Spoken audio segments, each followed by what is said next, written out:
What's good, ladies and gentlemen? Welcome to another SK Wealth Academy podcast. And as always, don't forget to subscribe if you have not yet subscribed to my channel. And if you like the content of the video, please hit the like button. Also, please comment below and give me your comments. Give me your comments as well as what topics you want to see me address in the future. And I'll go read all the comments and try to pick from your comments. And today I want to speak about how most so-called gold and silver experts should be stripped of their title, because right now they're feeding right into the banker propaganda what they want everyone to believe, because there are always these talking heads that self-proclaimed gold and silver experts on financial news shows, mainstream media are always saying how gold, everything is being sold off, including gold and silver, and they're saying especially silver is getting smashed. Now I can understand if they're saying that about oil, because if you look at the price of oil going below $30, like light crude went to close the week at $23 a barrel, because if you look at the futures price, the spot prices, that's basically the same price for in the physical world. Because if you go buy light crude in the physical world, it's not going to be $46 a barrel or $60 a barrel, even though the futures price is $23 a barrel.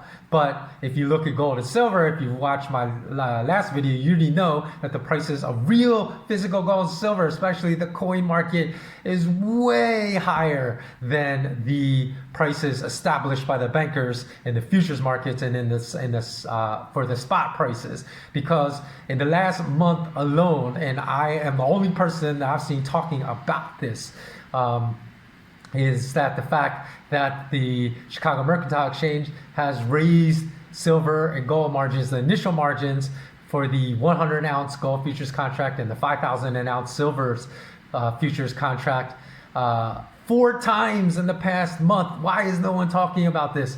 4 times, and they've raised it from $4,950 for initial margin all the way up. They just raised it again to $7,700. So that's a massive almost a 41.5% increase in the margins on gold futures in less than 4 weeks. And for silver, it's been raised a massive 34.6%. And if you think that's bad, man, they're really attacking palladium, because palladium futures have gone up 161.2% in the last 4 weeks, from just $13,475 for the initial margin on the palladium futures contract to a whopping $35,200.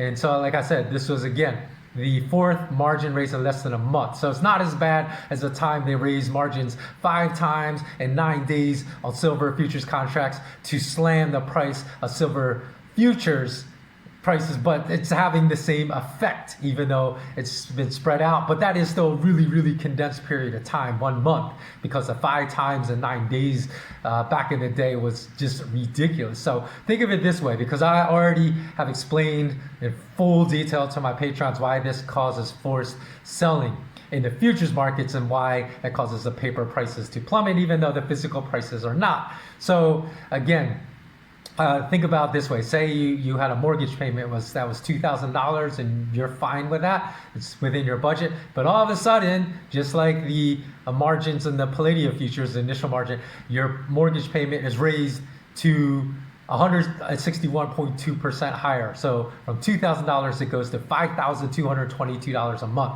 So the choice is you can keep your home, but you can't feed yourself or your family anymore. Or you can continue to eat and feed your children and your spouse, but you need to downgrade to a smaller home. What's going to happen? Most likely, you're going to sell your home, but you're also selling under distress. So you receive 30% less for the sale for even the market price of your home, because you're selling under distressed conditions. So every buyer purposefully lowballs you. And this is what happens when this forced selling goes on in the futures markets as well. So over this weekend, I just checked to see what the prices of silver coins and gold coins are. So let me just review some of those for you. So again, the cheapest I found, and I'm looking for the cheapest prices, was for American Silver Eagle, was $18.40 for lots of 20 coins or less, and that was dated 2015. and even the bars. Now, normally the coins will be higher because there's more design, there's more craftsmanship that is entailed with minting a coin than just obviously pouring a 1 ounce bar. But if you look at a 1 ounce bar from a known refinery, because again, the same thing with coins, you want to buy coins from like that have a very liquid market, because on some of these bullion dealer sites, I actually saw like I saw Harry Potter silver coin. Like, you don't want to buy that even if it's cheap for 1 ounce, because what is gonna be really hard as far as reselling it for the same price, because you got to find someone that's like a Harry Potter fan and wants that particular coin. So you want to buy just nationally minted coins with a good liquid market. So that's why I speak of like Canadian Maple Leafs, American Eagles, and whatnot. Same thing for the bars. There's tons of bars. You might be able to find bars that are cheaper prices for 1 ounce bars, but if you don't buy it from a known refinery, you're gonna have a hard time reselling it. So it's not worth the hassle. So I looked at, for example, Johnson Matthey, well-known precious metals refinery. Lowest price, $18.70. So it was even actually slightly higher per silver ounce than the silver coin, which is, you know, usually you don't see that. But the lowest then I saw for 1 ounce silver American Eagle was a 46% premium, still there. For gold, again, I looked at American Gold Eagles, lowest I saw for a lot less than 9. So even if you're buying 1 ounce silver Eagles, 9 ounces at $1,609, you're still going to buy approximately $14,500 worth of gold. So you got to start going up into like the $20,000, $30,000, $100,000 purchase price to get cheaper prices for gold coins. So the cheapest I could find is $1,609, still a healthy $109 premium. But for the bars, in this case, the maximum held true that the price of bars are lower than the price of coins. I found 1 ounce Credit Suisse bar for $1,559. So only a $59 premium over the price of gold. But perhaps the best bargain right now, because if you look at the futures price for platinum, although you can't find physical platinum at this price, is $613, less than half the price of gold. When's the last time you saw platinum at less than half the price of gold? So I found a 1 ounce Pan Swiss platinum bar for only $688. I say only, even though people may say, look at that and say, wow, that's a massive $74 over the spot price, over the futures price. But $688 per ounce of physical platinum is super, super cheap. And probably you won't see that kind of price in a long time again. So again, the only way they can keep slamming these gold and silver paper prices if they keep raising margins and raising margins and raising margins. But it's not going to last, because you see that the effect is really dampened in the physical world. Even with gold, right? They knocked it down only from, even in the paper world, only from 1,700 to 1,500 right now, $200 by raising margins. How much did I say in gold? 41.4%. That's massive. So look how hard they're having to work to just knock down the price of gold that much. So you may say, hey, you told me they only raised silver margins by 35%. Only 35% is a massive hike in margins for futures contracts in less than a month. But why was the price drop in paper silver so much greater than in paper gold? Well, the reason is silver is a much smaller market.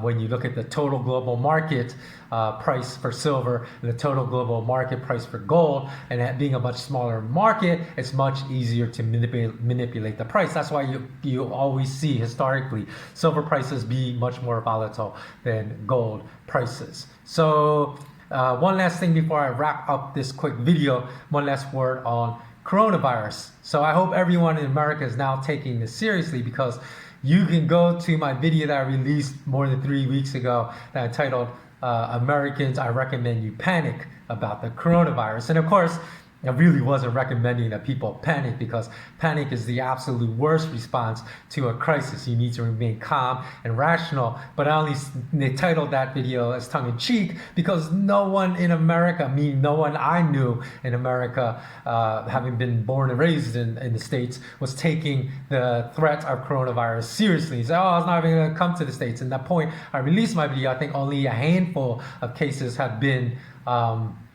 yet discovered in America. So people were not taking it seriously whatsoever. But in that video, which I said you can go watch it, Americans, I recommend you panic about the coronavirus, go to the 2-minute and 50-second mark, because I said it is highly likely now that you're going to see outbreaks of coronavirus infections happen in the U.S. I didn't care that only a handful, literally a handful of infections have been reported in the U.S. at that time, because I was observing behavior, and with no social distancing, I knew a lot of people were going to get infected. And in fact, at the 2-minute 50-second mark, because in that I named 2 cities that I thought were going to be the top cities to get infected. I said Seattle and New York. And guess where the most cases are? There's been like 10,000 cases of infection in New York, and there's been thousands and thousands, and I think the most deaths in Seattle. So hopefully now everyone will take it seriously, because I released that hoping people would take the threat seriously and do, because it's really important as far as everyone take it seriously for the spreading of the infection to stop. So the next people that really need to take this seriously are the Aussies on Bondi Beach, right outside of Sydney, because they are still acting as of this weekend like coronavirus is not a threat to them. They're acting exactly like the college kids on spring break in South Padre Island in Texas, and in Clearwater Beach, and I can't remember what some other beaches in Florida, where they're just flocking by the thousands and gathering in close proximity. And unfortunately, they're going to go home, pass it on to elderly family members, and they're going to most likely, there's going to be at least one death from this foolishness, right, of family members. So it's insanity not to take that seriously. So I do hope everyone takes that threat seriously and takes the proper precaution. So that's it for today. Again, thanks so much to all my patrons. If you're interested in supporting me and becoming a patron, just go to patreon.com/skwealthacademy. Until next time, everyone, stay safe and always remain intensely curious.